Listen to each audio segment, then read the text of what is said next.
Welcome to the Popish plot. I'm Nate. And I'm Jessica. Today is Fermentation Friday, and today's plot is Hobbits and half pints. Cheers. Cheers!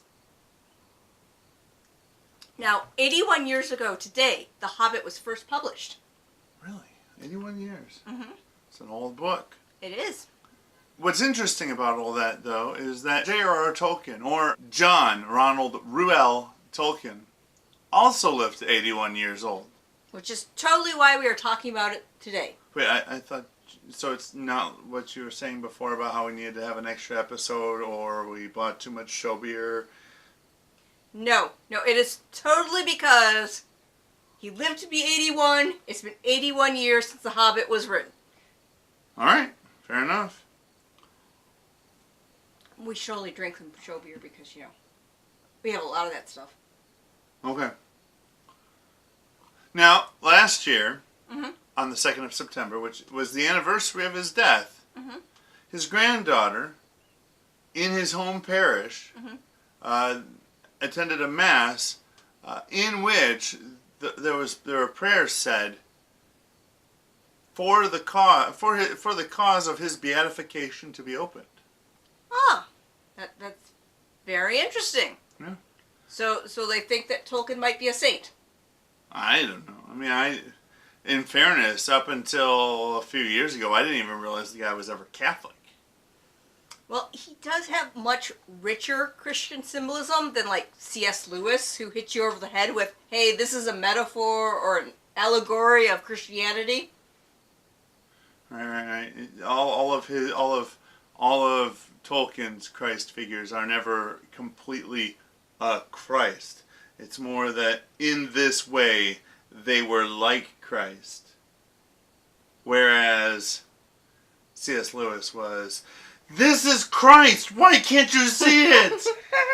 Which is kind of ironic because Tolkien was one of the people that helped Lewis become a Christian. So wait, hold on. So the guy I didn't know was Catholic. Mm-hmm. Aided in the conversion of a guy I didn't know was never not Christian? Correct. Lewis actually was an atheist for much of his life. But we're not talking about Lewis. We're talking about Tolkien. So, tell me more stuff about Tolkien I don't already know. Well, this is something that you would never think of. The person who wrote a mythology for England and who was like the inventor of fantasy novelization for England. Yeah? He was born in what is now South Africa.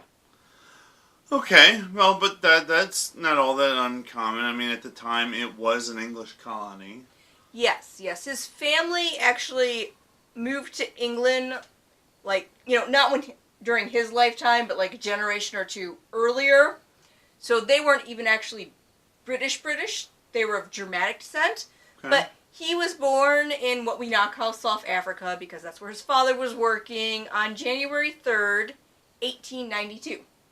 So, sometime during his life, I'm guessing, he moved from South Africa to England because we know he ended up there at some point. Actually, when he was around age 3, him, his mother, and I'm assuming his younger brother, as he had one younger brother, traveled to England to visit family. And, at that time, it wasn't something where you popped in for a weekend, you had to take a steamer. It was, we're going to be here for, 6 months, a year. So, him, his mom, and his little brother traveled there, and his dad was going to come after he got done doing all his work stuff, and he had his time. However, he got sick beforehand, Okay. and so he died before he got to join his family in England. When you said his dad was going to come, I had a feeling that was where we were going to go. So his mother was widowed, and him and his brother were left fatherless, and they are now in what was essentially to them a foreign country. So what'd they do? Well, his mother's family lived in England. That's part of the family they were going to visit. So At first they, moved in with the mother's family, and then after a little while they moved out to their own place, it seems like, but they were still getting financial help. Okay. Because again, it was, the 1800s, and she was a single woman, so she could do odd jobs, maybe do some house cleaning or laundry or cook for someone, but she wasn't getting a 9-to-5 job, type thing where she could provide for her family on her own. Sure. So she was, taking in whatever work she could get, And getting some help from her parents and relatives. Well, that's good. I mean, it's always good to have that family support. Yes. However, that ended in the year 1900. Okay. Because his mother, who was named Mabel, decided that she was going to convert to Catholicism. Okay. So from Anglicanism? No. Her family was Baptist, actually. Baptists. Yes. Baptists in England. Baptists in England, but they still had the same anti-Catholic beliefs and ideas that the Church of England had. In fairness, there was not a whole lot of ecumenical discourse at that time, so... No. Many Christians found Catholics to be, idol worshippers, among other things. So, I could see why that would create some tension within the family. Yes, and that actually relates to the next part of his life, which took place 4 years later, when he was about 12. Oh, please tell me something good happened to him. He doesn't write comedies, honey. Okay. So his parents went on his family went on holiday, and his father died. Well, before going on holiday, yes. Right. But during the course of him being on holiday, his father died, and essentially his family sort of stranded in a foreign country. Not necessarily stranded, but they didn't really have anything to go home to, kind of a thing. Yes, and it was technically their citizenship, because they were in an area that was owned by Great Britain, so... His mother chooses to convert, and thus creates tension within her family, so they lose probably a large part of what was their financial support. So where are we going to next? Well, his mother was a type 1 diabetic, and at this point, insulin had not yet been discovered. Yeah, that's not something that has a real long lifespan without medical help. She actually lived very long at that time for a type 1 diabetic. Okay. She was about 34 when she died. But, okay, I see what you're saying. So at the age of, he was 12 now? 12. She dies. So now him and his brother, what was his brother's name? I believe Hillary. Hillary. It was a guy's name back then. Yeah, I know. I've heard of Sir Edmund Hillary and such. Uh-huh. Alright, so John and Hilly are left orphaned. They're Catholic and they've got no other family support, so street urchins? No. Because she knew about her illness and the fact that she did not have long to live, she arranged for their guardianship after she passed. Oh, okay, good. So they're gonna live with their other family members. No, they have no family members that would really take them in. So they went under the care of a Catholic priest, Father Francis Xavier Morgan.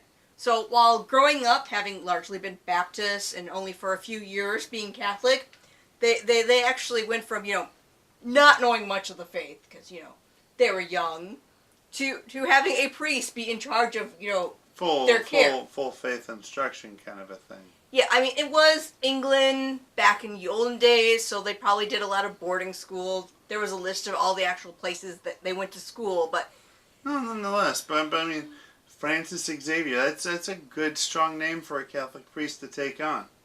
And from letters and things he wrote to his children and stuff, it seems very much that J.R.R. considered Father Francis Xavier a father, both in the fact that he was a priest and a father figure in his life. So despite the fact that he was not their biological father, he is regarded as having done an excellent job of being both a spiritual father to them and a father in life. Yes. In fact, there's only one case in which I found information of him disregarding what his guardian said.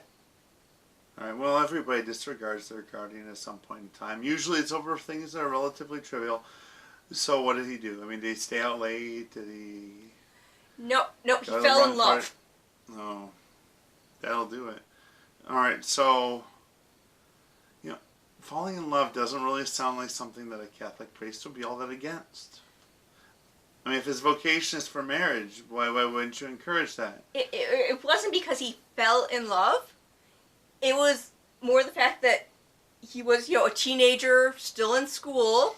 Okay. His grades went down Well, that usually happens when one gets into a relationship. Because he was in love with a slightly older Protestant woman. The priest that was his guardian told him that he should completely end the relationship. Do not talk to her. Do not send correspondence, because it was the age of letters, until he was 21. At 21, you're an adult. You can do what you want. Well, but that's fair. And he followed it for the most part until right before he turned 21, when his love, Edith, had seemed to move on. She was engaged to a guy. He wrote her a letter stating that, I still love you. I just, I was following what my guardian told me to. So, if you'll have me, I still want you. At which point, she dumped the fiancé, as she had only moved on, assuming that, he's young, it's puppy love. Clearly he'll be tired and find someone else by the time he turns 21. So she went with this guy's not available, so this guy is good enough. And the moment this guy becomes available, she looks at it and says, well, why would I want ground chuck when I can have the porterhouse steak? Well, it was the turn of the century. She was a few years older than him, so... No, I'm not... At that point, she was at the age where her family's like, you need to get married. I'm not faulting her. I'm just saying it's really quite fortunate that, she had not yet gotten married and was in a relationship that she clearly did not feel all that committed to. So that when he was ready and available, she could be available. Yes. So, he gets married. I'm guessing he goes off, lives a happy life, has a bunch of kids. Well, this was during World War I. He had got a deferment from joining the military because he was in the university. Mm-hmm. Okay. Yep. No, they don't typically send off college students to war. Well, at that time, there was kind of, issues where people were, still looking at the ones who bothered finishing out their degrees kind of sideways, but... He went through all the proper protocol and got the paperwork all done so he could finish his schooling and then go off to war. So, he married her in the spring. He gets out of school, he marries her. By the summer, he is a soldier at World War I. He's off in the trenches. Well, he had some various different jobs he did in World War I, but... Fair enough. But that's all right. Because I know this part from having studied his literary history, is that his spending time in the war was actually where his downtime was actually a large part of where he came up with much of the groundwork, the original foundation for books like the Silmarillion and the Hobbit and the Lord of the Rings. Yes, he did already start working on story ideas. A lot of the things from the war and the aftermath of the war, you can see in his writing, kind of, parallels, symbolism and such. Sure. So, it did factor in a lot of his works. Okay. And as we can tell, he survived the war because, he wrote all the books. Yeah. So after the war, he did the stuff that we're more known about him. Okay. So he comes back from the war. I assume he gets a job. Where's he working? In a factory? No. Okay. He works for the Oxford English Dictionary. That sounds like fun. He worked on words starting with W that are related to German words. Right, that sounds really myopic and not nearly as much fun as I would have thought. Given that this is a guy who wrote an entire language with actual rules and everything, I imagine he probably enjoyed the work. Okay, that's fair, yeah. All right, I could see that. I mean, his family was from a dramatic stock, so, it related to, his background. So he works for the dictionary, and he keeps working on these little ideas he has in his head for this story. Yep. And then he went on to work at various universities, and that's where he wrote most of his work. The well-known story of the Hobbit is he was grading papers, and he had a blank sheet, and for some reason he decided to write what became the opening lines. In a hole in the ground, there lived the Hobbit. Yep. That's what he wrote down. Oh. According to the legend, he just wrote the first line and did like a little doodle maybe of a Hobbit hole. Oh, okay, sure. But, from there he wrote The Hobbit, and then the expanded Lord of the Rings, which originally was supposed to be a children's book, but as he developed it more and more, it became a much more adult epic adventure. I don't know, I read it to a child. Yes, we have read it to our children, but, they seemed less interested in the story about... I don't think we read them The Lord of the Rings. We read them The Hobbit. I think we tried reading the start of The Lord of the Rings. So anyway, he wrote all his work. He retired. He ended up kind of moving out to the country because he became so popular that he had to do things like put his name out of the phone book because people would call him up. Because that's what you have to do when you're famous.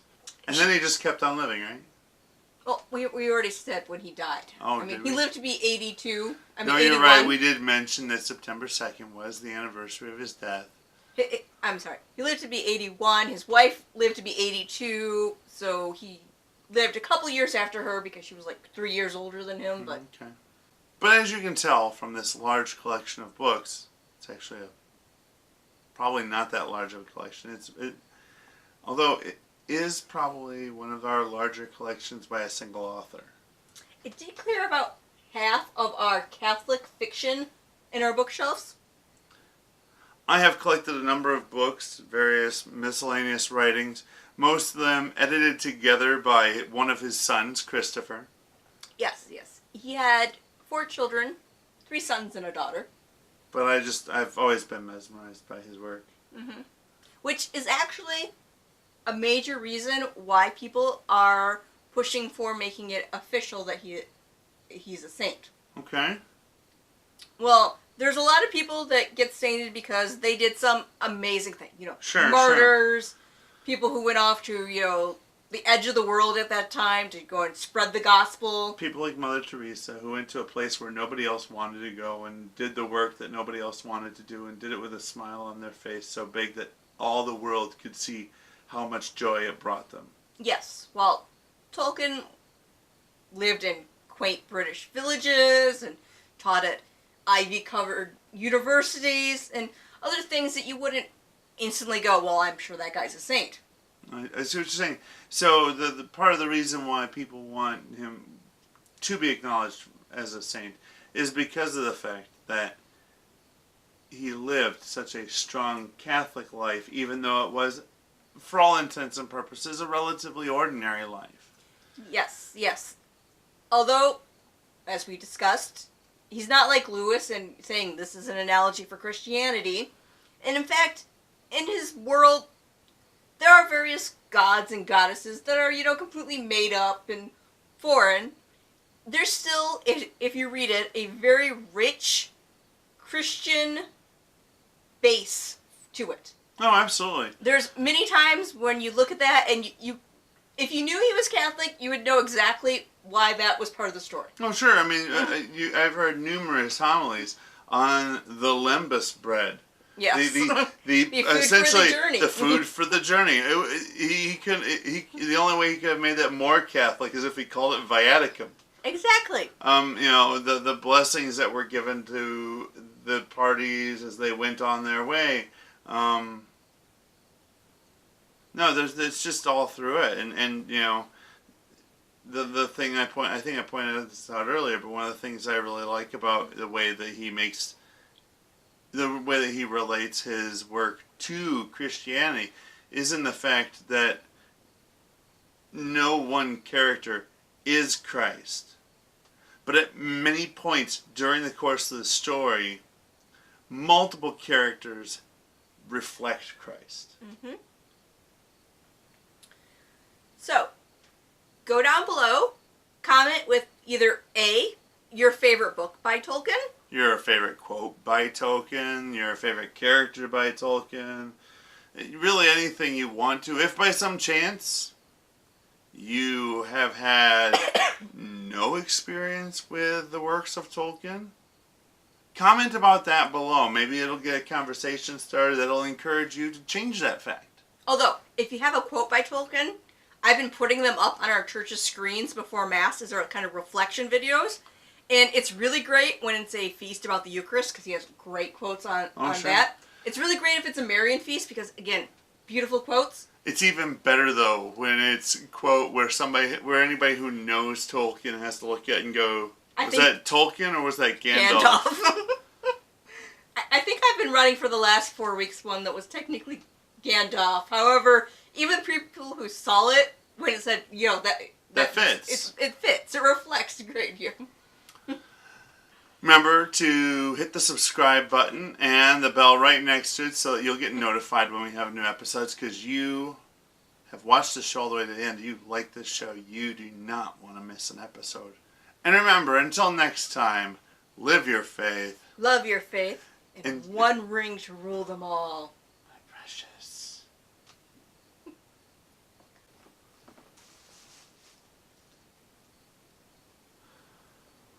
Okay, that's the thing that just happened.